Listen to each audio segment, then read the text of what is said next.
बोलती पुस्तके. ज्यांना वाचनाचा नाद त्यांना बोलती पुस्तके घाली साद.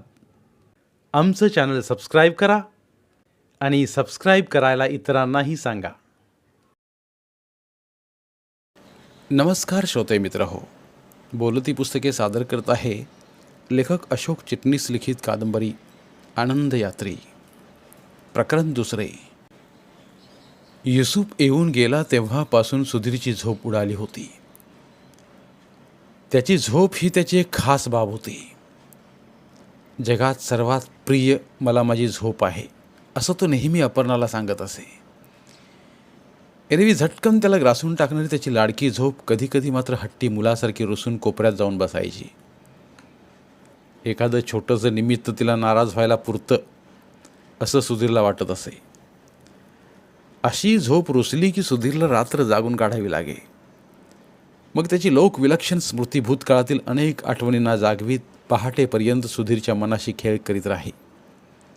भूतकाळात घडलेल्या दूरवरच्या घटना आणि झालेले संवाद त्याला नुकतेच घडलेत असे वाटावेत असे त्याला आठवत.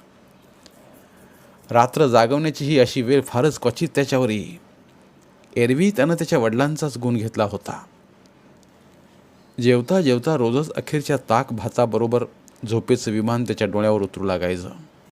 अपर्णाला त्याच्या झोपेचा मनस्वी राग यायचा. पण आता उलट झालं होतं. अपर्णा त्याच्या रुंद दंडावर डोकं ठेवून त्याच्या कुशीत शिरून बोलता बोलता झोपी गेली होती. बेड लॅम्पच्या निळसर चांदण्यासारख्या स्पष्ट प्रकाशात तो तिच्या चेहऱ्याकडं आणि चेहऱ्यावर लहान मुलीसारख्या निष्पाप गोडव्याकडे पाहत राहिला होता. अपर्णाला कितीही मऊ उशी दिली तरी झोपताना सुधीरच्या रुंद बाहूवरच ती डोकं टेकून झोपायची. तो तिचा खास अधिकारच आहे असं ती मानायची. लग्न झाल्यावर पहिल्या 2 दिवसांतच ही पद्धत तिने पाडली होती. पहिल्याच रात्री कुशीत शिरता शिरता तिनं त्याला विचारलं होतं, भवभूतींचं उत्तरामचरितम नाटक तुम्ही वाचलं आहे? सुधीरनं नाही म्हणताच ती म्हणाली होती, त्या नाटकात वनवासाचा प्रसंग आहे. प्रभू रामचंद्रांच्या बाहूवर सीता डोकं टेकून झोपते. मला तो प्रसंग फार आवडतो. तो प्रसंग मी वाचला तेव्हाच ठरवलं की लग्न झाल्यावर आपणही आपल्या रामाच्या बाहूच्या उशीवरच झोपायचं. छान ठरवलंस. नवऱ्याला रामा बनवलंस, मग रामाप्रमाणे मीही तुला वनवासात पाठवून देऊ काय? रामाप्रमाणे फक्त एक पत्नीव्रत पाळा म्हणजे झालं. तेवढंच कठीण असतं. पुरुषांनाच मेलं हे कठीण कसं वाटतं राम जाणे. जाऊ दे, तू एवढी गंभीर होऊ नकोस. तुला फक्त झोपतानाच माझ्या दंडाची उशी हवी ना? दिली. असं खिलाडूपणानं सुधीरनं म्हटल्यावर अपर्णा खुश झाली होती. एकदा ती अशीच लाडात येऊन त्याच्या दंडावर डोकं ठेवून पडली होती. सुधीरला खूप झोप येत होती. तिची बडबड चालू होती. सुधीर म्हणाला, अगं फ्रीजचा पंप आण ग. कशाला उठवता आता मला? मी पंप मारूनच झोपले आहे. एकही डास कानाशी गुणगुणत नाही आहे. डासासाठी पंप नको आहे. मग कशाला हवा आहे? मुंग्या आल्यात त्यांना मारायला. कुठे आहेत मुंग्या? इतक्या शांतपणे का सांगता मग? अपर्णा दचकून उठून अंथरुणात पाहू लागली. अगं अंथरुणात काय पाहतेस? माझ्या हाताला मुंग्या आल्यात तुझं डोकं ठेवल्यामुळं. सुधीर खूप जोरानं हसला होता. अपर्णा खजील झाली होती. वैतागानं म्हणाली होती, कसली चेष्टा करता? केवढ्या मोठ्यानं असता? पोरी उठतील ना. आणि ती पुन्हा त्याच्या बाहूवर विसावली होती. आज तिच्याकडे पाहताना सुधीरला तो प्रसंग आठवला होता. अलगदपणे त्याने तिचं डोकं शेजारच्या उशीवर ठेवून हात मोकळा करून घेतला. तिच्याकडे पाठ करून आणि भिंतीकडे तोंड करून तो झोपला. त्याचं तसं भिंतीकडे तोंड करून झोपणं अपर्णाला अजिबात आवडलं नाही हे त्याला ठाऊक होतं. त्यामुळे काही क्षणानंतर ती गाढ झोपली आहे याची त्यानं खात्री करून घेतली आणि पुन्हा तिच्याकडे पाठ करून झोपला. डोळे मिटले तरी सुधीरला झोप लागत नव्हती. त्याला राजेश खन्नाचा आणि हेमा मालिनीचा पिक्चर आठवत राहिला. मालूताईंनी त्याला दिलेला पिळाचा स्वेटरही त्याला दिसू लागला.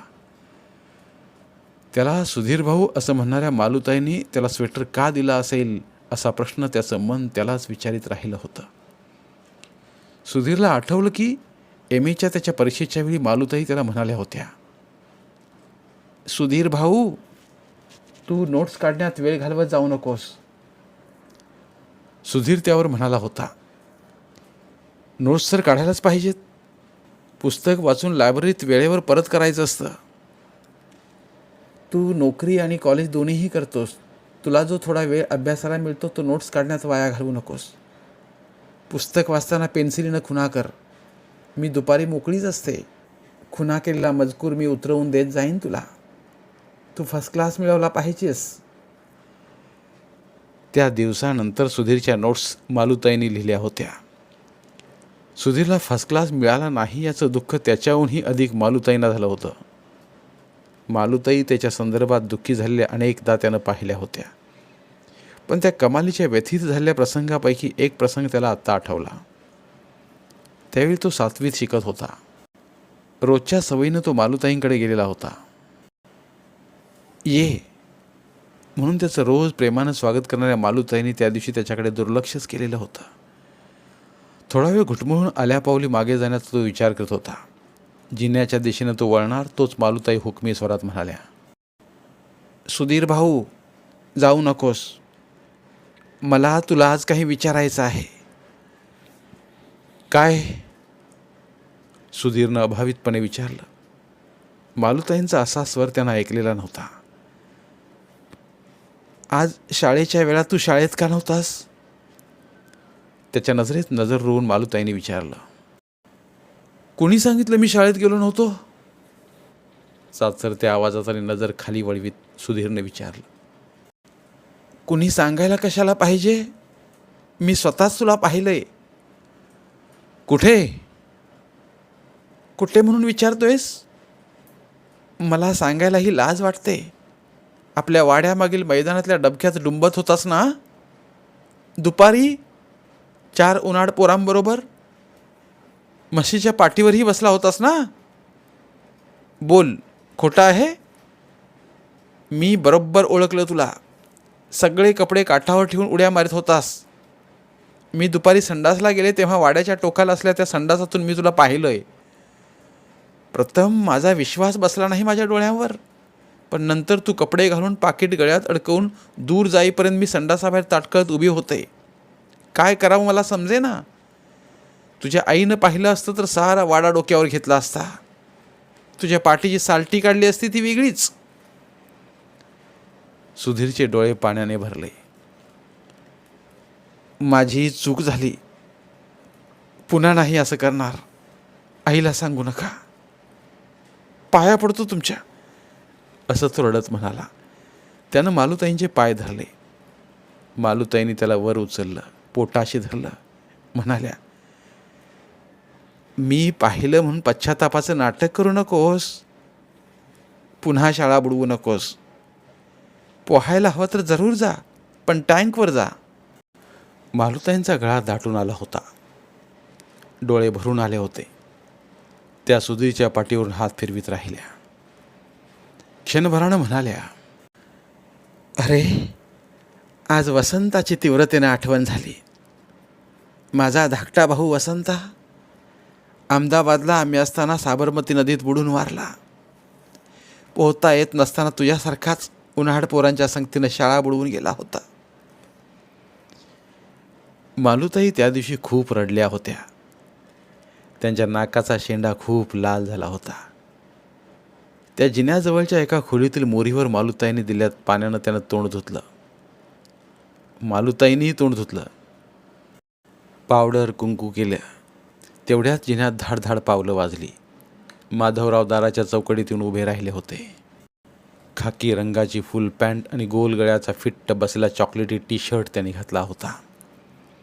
दरवाजेच्या चौकटीला लागणारं त्याचं काळ्या भोर केसांचं डोकं, उंच रुंद देहावर लांबट गोलाकार फुगीर गालांचा गोरा पान चेहरा, सरसरीत मोठं लांब नाक, हिरवे घारे मोठे टपोरे डोळे, मोठं कपाळ.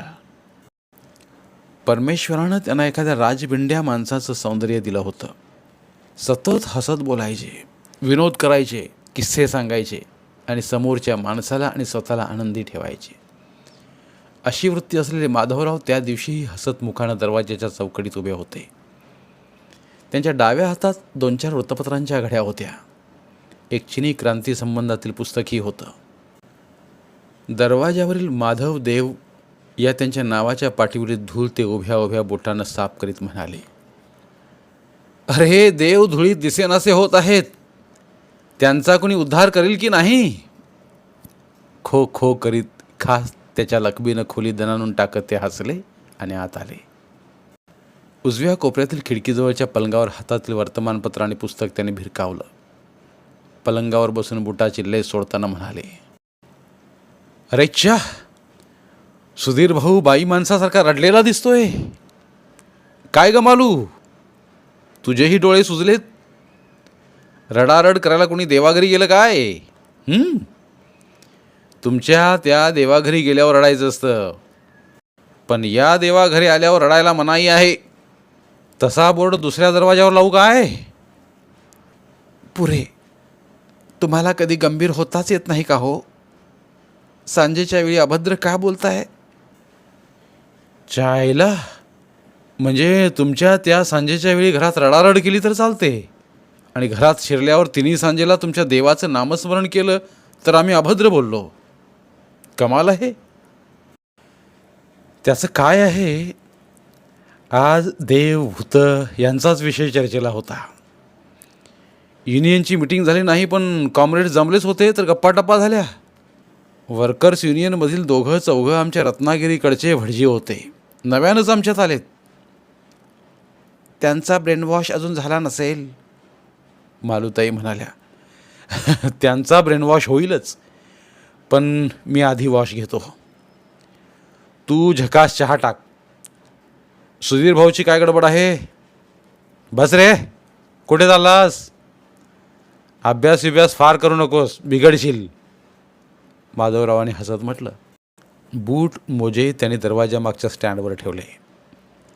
टी शर्ट डोक्यातून खेचून काढला, पॅन्ट काढली. त्यांच्या पिवळ्या धमक भरदार कमावलेल्या धातूसारख्या घोटीव ताशीव देहाकडे सुधीर पाहत राहिला होता. तारेवरचा धुपका लेंगा आणि गंजी फ्राक हात उंच करून त्यांनी सहज खाली खेचला, अंगात चढवला, मोरीवर तोंड धुतलं. मालूताई चहाची तयारी करत असताना म्हणाल्या, तुम्ही चेष्टेत बोलता, पण सुधीरचा अभ्यासातलं लक्ष उडून तो बिघडला तर त्याची आई तुमच्या माझ्या नावानं अधिक मोठ्याने शिमगा करील. अगं, पण सुधीर भाऊनं आजपर्यंत तरी बिघडल्याची लक्षणं दाखवलीत का? त्याच्या एवढा असताना शाळेतून किती वेळा पळून जाऊन मी रानावनात गुरांच्या मागे हिंडलोय, झाडावर चढलोय, नदी नाल्यात डुंबलोय. खोताचं पोर म्हणून सारं माफ होतं. हे बघा, तुम्ही असलंच केव्हा तरी त्याला काही बाई सांगितलेलं दिसतंय, म्हणूनच आज तो शाळा बुडवून डबक्यात डुंबायला गेला होता. मी तुम्हालाही हे सांगणार नव्हते. बोलायच्या ओघात मालूताई बोलून गेल्या. सुधीर तेव्हा खूप ओशाळला होता. वाह, सुधीर भाऊनं बुर्जवा मंडळीच्या घरात साली क्रांतीच केली. काय रे, स्टंट पिक्चर्स ही पाहतोस की काय? गाडीच्या टपाबिपावर साले मारामारी करतात. हल्लीची पिक्चर्स म्हणजे तुमच्या धर्मासारख्याच अफूच्या गोळ्या. चढवला की 3 तास दारिद्र्य, अन्याय, झोटिंगशाही, भांडवलशाही या साऱ्यांचा विसर पडतो. अहो कॉम्रेड, आज कारखान्याच्या गेटवर मिटिंग झाली नाही म्हणून इथं वचपा काढू नका. तुम्ही शाळा आणि गाव सोडून घरातून पळालात. शिकला असता तर कारखान्यात कामगारांच्या सभा घेत बसावं लागलं नसतं. सुधीर भाऊला तरी पाखंडी बनवू नका. जमलं तर इंग्रजी गणित त्याला शिकवा. तुमच्या दृष्टीनं भटजी राहायला तरी हरकत नाही. अगं, बरी आठवण झाली. रत्नागिरीचे ते आमचे कॉम्रेड भटजी रंगात येऊन गावगप्पा सांगत होते. काय सांगत होते? आधी तो चहान तोंडात टाकायलाही काहीतरी आण. सुधीर भाऊलाही खायला हवा असेल. पोहून तो आज थकला असेल. माधवराव खळाळून हसले. सुधीर पुन्हा ओशाळला. पुरे हो, किती चेष्टा करायची. त्या भटजींचं सांगा आधी काय ते. अगं आपल्याच आडनावाचा भटजी निघाला म्हणून गावाची चौकशी केली. रत्नागिरीचा निघाला. चहाचा एक मोठा घोट त्याने घेतला. चमच्यावर चिवडा तोंडात टाकला. त्या कॉम्रेडनं खूप गमती जमती आणि भाकड कथा सांगितल्या. त्याची बहीण दम्यानं खूप अस्वस्थ व्हायची. पावसाळा, हिवाळा, उन्हाळा कोणताही ऋतू तिला अस्वस्थ व्हायला चालायचा. पण गावात एक पेव होतं. पेव म्हणजे? सुधीरनं गोष्टीत रंगून विचारलं होतं. अरे पेव म्हणजे डोंगर पोखरून आत धान्याचं कोठार केलेलं असतं. दगडाची प्रचंड शिळा ठेवून तोंड बंद करतात. तिचं तोंडाशी एक झाड लावतात. आमच्याही गावात हा प्रकार चालतो. झाड कसलं लावतात? सुधीरनं पुन्हा प्रश्न विचारला. कजरीचं, म्हणजे पिवळ्या कडू फळांचं. त्या झाडावर घराण्याचा महापुरुष राहतो असा समज असतो. त्या कॉम्रेडच्या घराण्यातल्या महापुरुषांचं असंच झाड होतं. जवळच एक झोपडी होती कुडाची. त्या झोपडीत महापुरुषाच्या नावानं नारळ टांगून ठेवलेला होता. अहो पण दम्याचं काय झालं? मालुताईने विचारलं. ऐक ग, मध्ये बोलू नकोस. त्या नारळाच्या छपरावरची कौलं रानातली वानरं काढायची, फोडायची. कॉम्रेडचे वडील नवीन कौलं बसवीत.